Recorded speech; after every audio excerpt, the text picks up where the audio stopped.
Pasukan Hizbullah telah merilis video baru yang menampilkan fasilitas bawah tanah canggih dan jaringan terowongan yang luas, lengkap dengan peluncur rudalnya.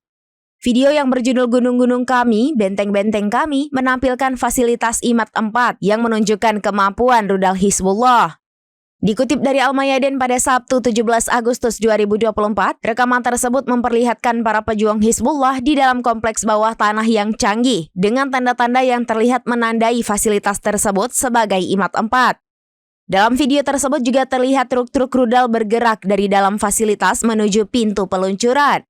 Hizbullah juga mengancam Israel yang telah berani menyerang Lebanon dan akan menerima pembalasan yang tak pernah dibayangkan oleh Zionis nantinya.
Download Tribun X sekarang, menghadirkan lokal menjadi Indonesia.